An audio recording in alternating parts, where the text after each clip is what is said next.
I didn't expect transferring colleges to feel like stepping into someone else's story mid-chapter. It was my third semester, but my old university dropped my major out of nowhere, so I ended up at Waverley College. Everyone there already had their circles, routines, and running jokes. For the first few weeks, I kept my head down. Lunch alone in the quad, earbuds in, even when nothing was playing. Sitting in the back row of every lecture. Then Theo from my contemporary lit class struck up a conversation. Theo had that effortless charm, someone who could talk to a stranger like they'd been friends since childhood. One afternoon, he invited me to hang out with his group at their off-campus place. I almost refused. I'd gotten used to being invisible, scrolling through my phone while everyone else had plans. But I was tired of silence, so I said yes. They called themselves The Circle, 6 of them in total, all living in the same apartment complex just off Elm Street. They had this closeness that felt deeper than roommates or classmates, finishing each other's sentences, sharing glances that said entire paragraphs. Surprisingly, they made space for me. Bonfires, late-night coffee runs, movie marathons. I started skipping study sessions just to hang around them. For a while, it felt like I finally belonged. Then one evening, we were all piled into Theo's living room, half watching some dull documentary. My phone buzzed.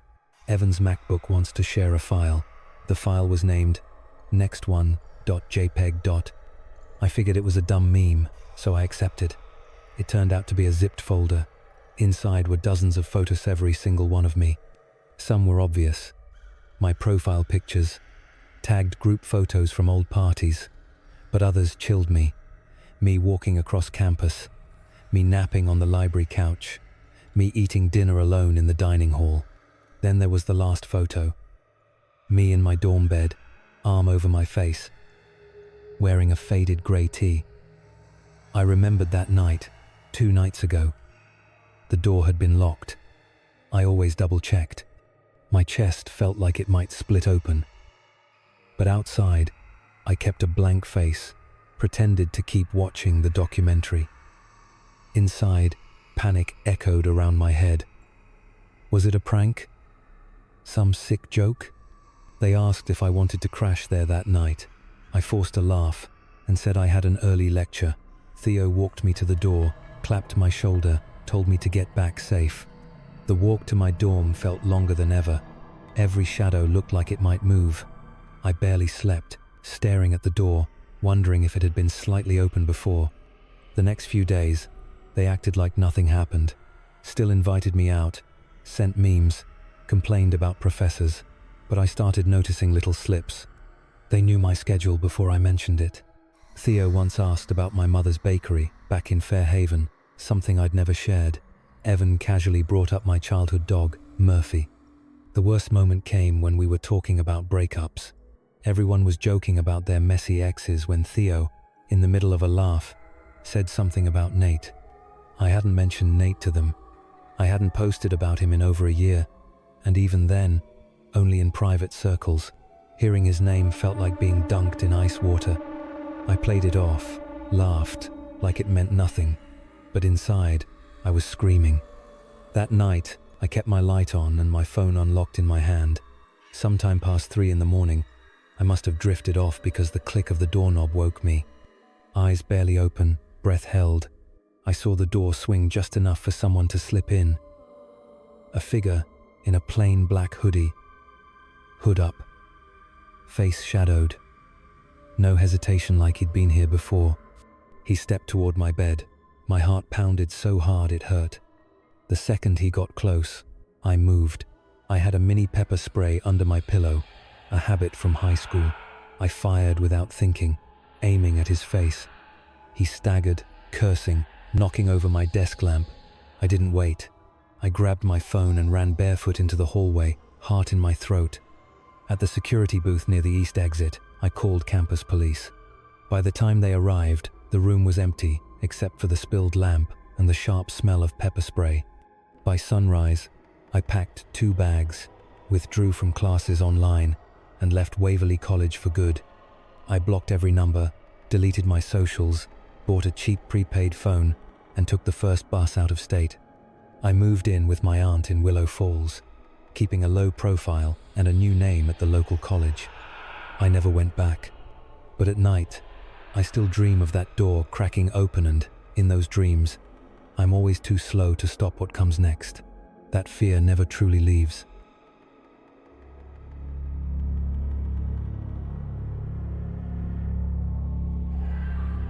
I never truly felt called to wear the collar. There were no signs from heaven, no divine voice, just a hope that faith might wash away my past mistakes. For almost 6 years, I served at St. Jude's, a small parish squeezed between a pawn shop and an abandoned laundromat, doing my best to keep the roof from leaking and the few faithful from leaving. It was a Tuesday afternoon when the stranger first appeared. I remember because confessions weren't scheduled for another 2 days, and I'd been sitting in my office sorting donation slips. I saw him slip quietly in through the side entrance near the vestries, if he'd always known it was there. He didn't look my way, just kept his head low and walked right into the confessional booth. I followed, puzzled, catching only a brief glimpse of his face. There was a faint mark beneath his right eye, like an old burn or scar. Once you saw it, it lodged itself in your memory. He sat in silence for what felt like forever. I waited, letting the hush settle. Then he chuckled softly, the way someone does when they've done something they're oddly proud of. "I've got sins to share," he said. I told him he could speak freely, and so he did. He spoke of a woman he'd been following for months. He listed the times she left home, the gym she visited, what brand of milk she bought. He said he kept it all in a notebook. He'd never approached her. He clamorantly watched. "I just like to know everything," he murmured. I thought, at first, it was some dark fantasy or twisted prank. Some confessions come from people testing you, trying to see if you'll flinch. But he kept going, describing the layout of her apartment, the scent of her shampoo, even the code she used on her building door. When I asked if he'd ever been inside, he said not yet, but he planned to the coming weekend when she'd be out of town. Before I could react, he stood and left. By the time I rushed out, the nave was empty. I debated what to do. I had no name, no evidence, and the seal of confession is binding. I decided that if he returned, I'd find a way to stop him. 3 days later, he came back. I never saw him enter, just heard his voice through the lattice. I'd hidden my phone in my pocket and pressed record as I sat. "She left town, just like I knew she would," he said calmly. "I took my time, slept in her bed, used her toothbrush." His voice was steady, almost amused. "I left a keepsake behind, something small in her bathroom tank." My stomach turned. I asked if he'd harmed her. He ignored the question, instead asking if I thought people were born evil, or made that way. He told me he once thought he was broken but now felt somehow improved. "The best part," he whispered, "is pretending afterward. You'd be amazed how many people you've met like me." Then he left again. I played the recording, but it was nothing but static. A tech from the local electronics shop said it looked like the file had been jammed or erased during recording. The next time he visited, his confession changed. He was following a man now. His details were precise. Meal habits, jogging route, even the smell of his laundry detergent. Then he spoke an address. My address. He recited the number of my apartment, the brand of my running shoes, the fact that I kept my hallway light on but left the kitchen light off. "Helps me stay hidden," he said. I sat frozen. My mind raced. Then, softly, he spoke my name. "You didn't report me," he said. "That's why I chose you." I sprang from the booth, rushed around, but there was no one there. The church was silent, empty but for my own ragged breathing. That night, I slept with every light on. For days, I didn't step outside. When I finally checked the security footage, my stomach turned to ice.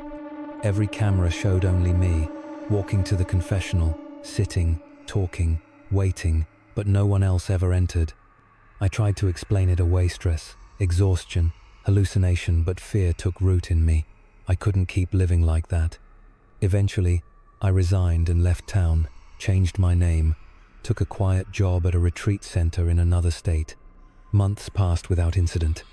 Then one morning, the retreat director asked me to sort old volunteer records for digitizing. It felt harmless, like busy work. Near the bottom of a dusty file labeled Outreach Volunteers 2016-2020, I found a photo stapled to a form, a forgettable face except for the faint scar beneath the right eye. The very mark burned into my mind since that first confession. I remember thinking then how ordinary he looked, how easily he might blend in anywhere. But if he never actually sat in the booth, never triggered the camera show, did he speak to me? And how did he know me so intimately? Those questions echo louder at night, in the quiet moments when I think I've finally left him behind. Because deep down, I know I haven't.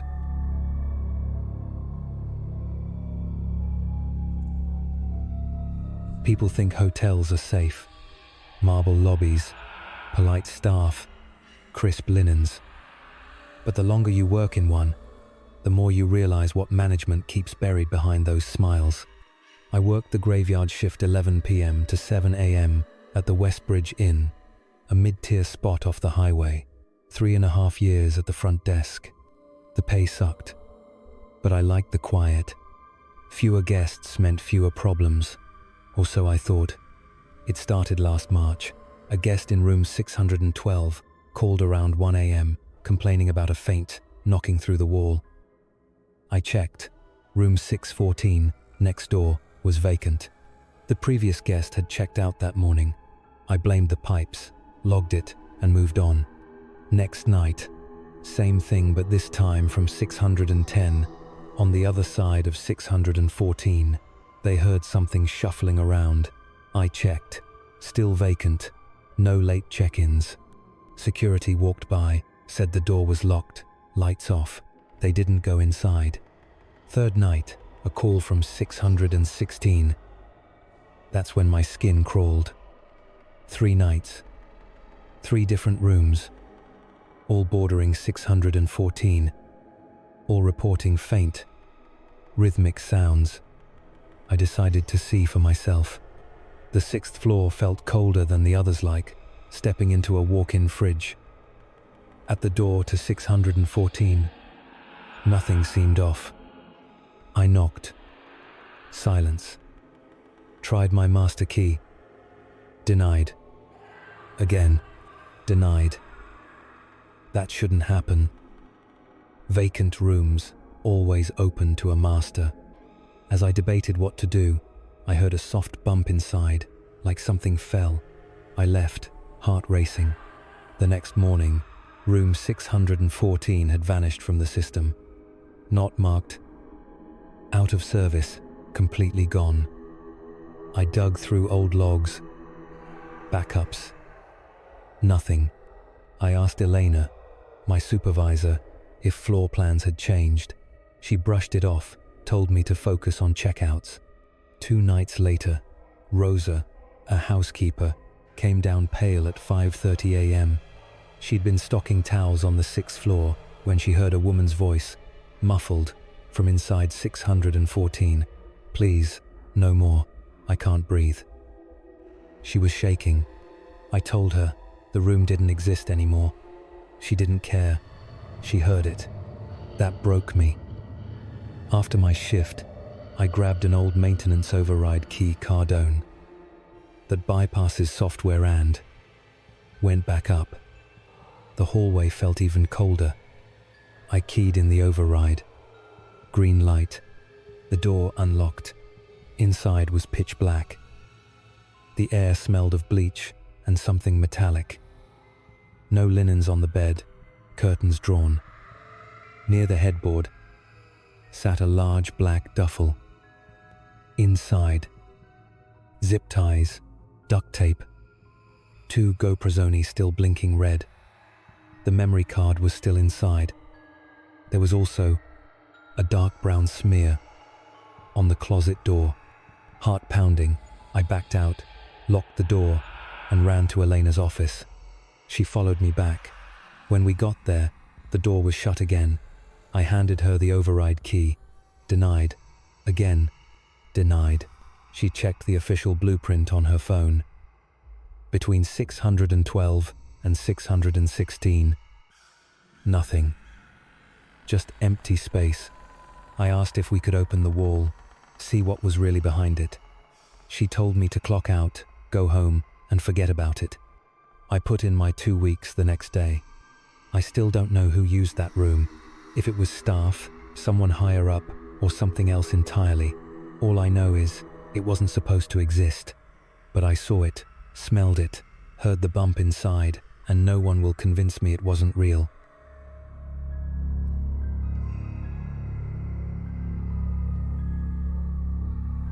I used to work in corporate risk management in New York. One single lapsy, hasty, poorly vetted recommendation set off a domino effect that cost investors millions. Overnight, my reputation went from respected to radioactive. Calls stopped. Emails vanished. Old colleagues acted like we'd barely met. Even close friends ghosted me. Then came the threatsome vague, some terrifyingly detailed. I left my Queens apartment, changed my number, quit my job, and tried to disappear. Weeks passed, but the messages kept coming angry, cryptic, relentless. By spring 2020, lockdowns closed in. Still jobless and alone in Jersey City, I couldn't take the walls anymore. So I packed my old SUV with camping gear and drove west toward Oregon's Timberline Preserve, a remote stretch of evergreens and winding trails, 4 hours from Portland. When I arrived, the trailhead was deserted, no tire tracks, no footprints in the stubborn late snow. The air was crisp, clean, and for the first time in months, I could breathe. I should have known it wouldn't last. I pitched my small green tent beside a frozen creek, cooked a quick meal on my camp stove, watched the sun sink behind skeletal branches, turning everything a deep, quiet blue. Later, I sparked a joint, leaned back in my folding chair, and let my mind finally drift. That's when my phone buzzed. Cell service had been nearly dead all day, so the sound startled me. The number had a 406 area code, Montana. I didn't know anyone there. The text read, "Enjoying the fresh air? Noah?" My heart thudded. Seconds later, another message. "Cold out tonight, huh?" Then a third. "Nice spot you picked." My chest tightened, alone in miles of forest, and someone was out there, watching me. I sprang up, sweeping my headlamp across the trees. Snowflakes glittered briefly before the beam fell into darkness again. Nothing moved. I'd brought a Glock 43 more out of habit than fear, but as I wrapped my hand around its grip, it suddenly felt necessary.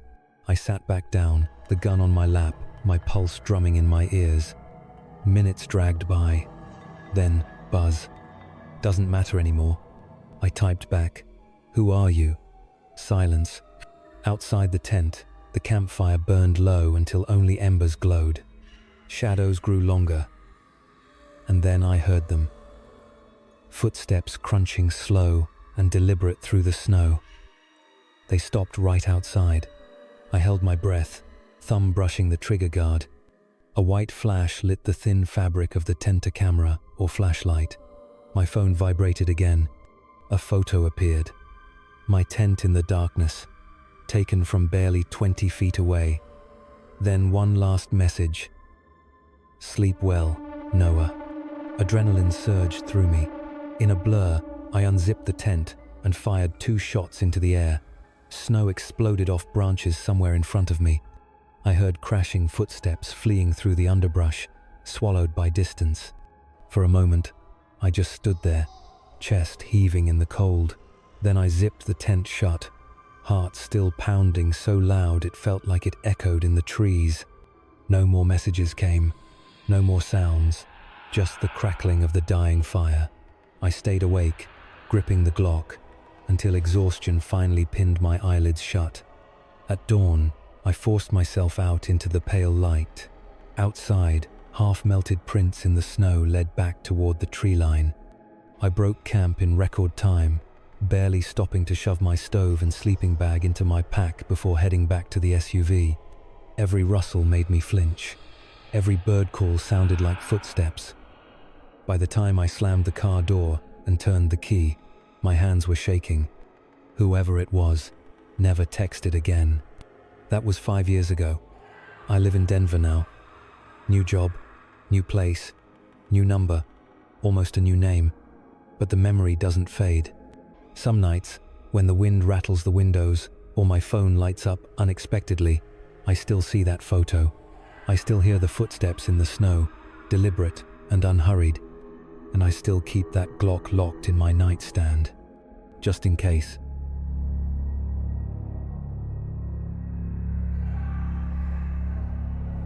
They say everyone has a moment that shatters the barrier between what we believe and what truly exists. For most of my life, I thought I understood the world.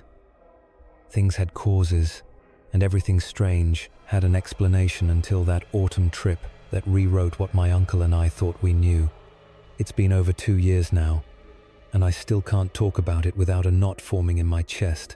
My Uncle Tom doesn't like to bring it up either, but not a week goes by that I don't replay that night at Lake Garnett, hoping it will make sense if I look at it just one more time. Tom and I had a tradition every October. We'd escape the concrete maze of Madison, leave our phones behind, and spend a long weekend camping somewhere remote. Just us, no news, no schedules. It was supposed to be a ritual of peace. That year, we chose a small campground deep in Hawthorne Valley, Wisconsin. It wasn't completely off-grid. You could still see faded signs of old trails and a rickety zip line spanning a mossy gorge, but it felt distant enough to pretend civilization didn't exist. Our first night there felt like a picture from an old family album. The place was almost full. Families grilling, kids racing with glow sticks, the air heavy with wood smoke and laughter. We roasted marshmallows until they burned, and Tom even shared a few beers with some folks at the next site. The warmth of that evening lulled me into a false sense of security. The next morning, after a late breakfast of eggs cooked over the fire, we stopped by the small wooden office near the entrance to buy more ice. That's when the woman at the counter, looking half distracted, casually mentioned that everyone else had left earlier that morning. "Forecast says storms," she explained, though the sky was stubbornly blue. As she handed us our change, she added, "You two are the only ones left." Tom and I exchanged a glance, but instead of fear, we felt something like exhilaration. The entire campground was ours. Total solitude. A rare luxury in a world so loud. We spent the day wandering trails that twisted through towering oaks and pines, letting the quiet soak in. By afternoon, we stretched out by the lake, our legs dangling from a sun-warmed dock. Tom played an old horror podcast on a portable speaker, and we laughed at how silly it felt in daylight.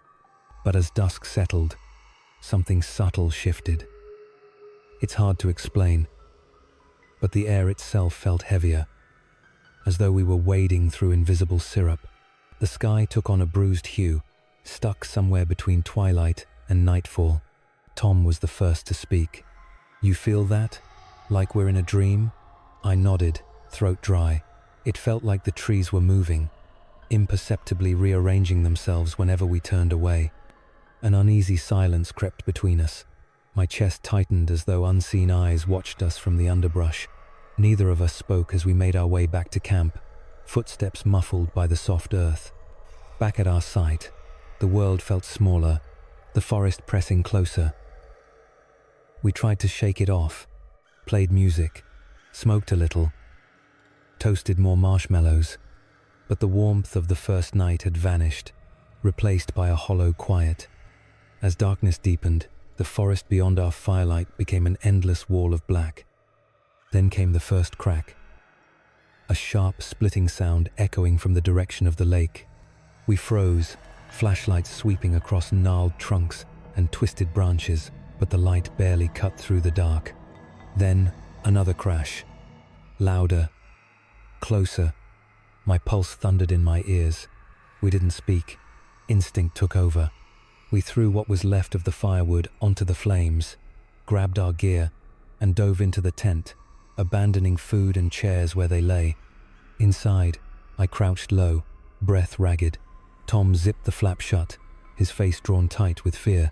A heartbeat later, a deafening bang echoed just outside. Tom's eyes locked with mine, pale and wide. "It's out there," he whispered. "What is?" I croaked. "I don't know," he rasped. "It's like a wall of darkness." He held the only weapon we had, a small utility knife, while the air around us seemed to vibrate, a low hum rattling in our bones. "You hear that?" Tom asked, voice shaking. I could only nod. Then came a sound I wish I could forget. A growl, wet and wrong, too thick to belong to anything living, too deliberate to be the wind. It felt like something from beyond everything we know. I didn't dare peek out. I knew if I did, something would be staring back. Then nothing. Not sleep, not fainting, just emptiness. One moment we were frozen, the next it was dawn. Phones dead, fire cold, and outside. No tracks, no sign of anything. We packed in silence. Halfway home, Tom whispered, "I saw it. It wasn't human. We've never camped since. But some nights, I still feel that hum and hear that growl, reminding me the world is far darker than we admit."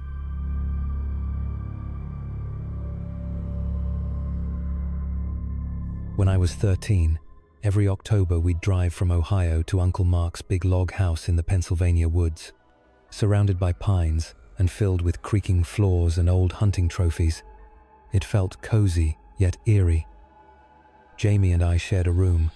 Our cousins took another, while the adults stayed in the quieter bedrooms.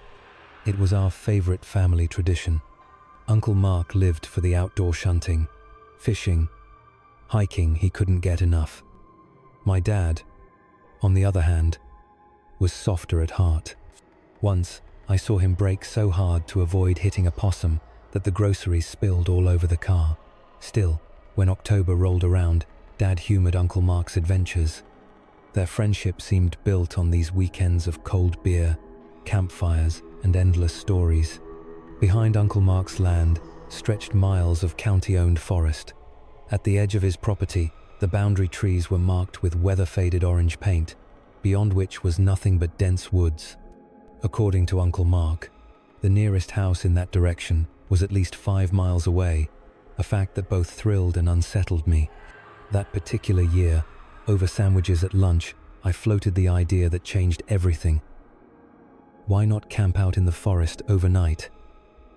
Jamie and my cousins, Alex and Tyler, lit up instantly.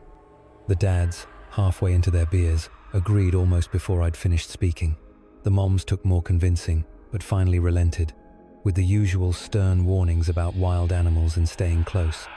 Late that afternoon, Dad and Uncle Mark led us boys beyond the orange-painted trees, deeper into the woods than I'd ever dared go alone. Between us, we carried an old army tent, sleeping bags, flashlights, and a stash of snacks. The girls stayed back at the house, which made the adventure feel even more special, like a secret club. Eventually, we found a small clearing, carpeted in soft moss. Uncle Mark said deer sometimes slept there. The air felt still and heavy, and for a second, I remember shivering, though I couldn't say why. The dads gave us a crash course in pitching the tent, laughing and half arguing over the instructions, which somehow made it feel truly ours. By dusk, we trudged back to the house for dinner, big bowls of chili and crusty bread. The moms worried aloud about our safety, but Dad reassured them with a grin. We'll be close enough to hear them scream. Everyone chuckled, except the moms, whose worry never fully faded. When the sun finally sank below the treetops, Dad and Uncle Mark walked us back out to our little moss clearing. They left us with flashlights, extra blankets, and a battered deck of playing cards. Then they disappeared into the darkness, and for the first time, it felt like the world had shrunk to just us and the silent, watching trees. At first, the night was perfect. We played cards by flashlight glow, trading jokes and whispered stories, the tent lit by shifting nervous beams. But then, about half an hour, Ina's sound tore the night apart. A scream. Thin, distant, almost girlish. Every light flickered as our hands shook. Trying to sound braver than I felt, I whispered that foxes sometimes made screams that sounded human. Tyler nodded slowly, his eyes still wide. We forced ourselves back to the game, though no one really laughed anymore. But then it came again, closer, sharper, so human it turned my stomach. Our flashlights stilled. The cards lay forgotten. Jamie whispered that we should turn off the lights, so we did, plunging ourselves into a suffocating blackness. We crawled into our sleeping bags and lay there, hearts pounding so loudly it felt like whoever or whatever was out there must hear them too. Then we heard it, heavy footsteps in the underbrush, fast and stumbling, coming straight for us. We froze. The air felt like ice in my lungs. The scream came again, right outside the tent, high, broken, and inhuman. The thin walls of nylon quivered as something clawed at them, shaking the tent violently. We screamed too, our voices cracking with raw terror. I fumbled for the zipper, yanked it open, and we bolted. Branches slapped our faces as we ran, flashlights jerking wildly. We burst into the yard, breathless, to find the adults rushing out, confused. Shaking, we told them what we'd heard. Dad went palemy, sister and cousins had been asleep inside the whole time. Uncle Mark and Dad searched the woods but found nothing. The next morning, we left early and never camped there again. Like the video? Don't forget to smash that like button, share it around, and hit subscribe.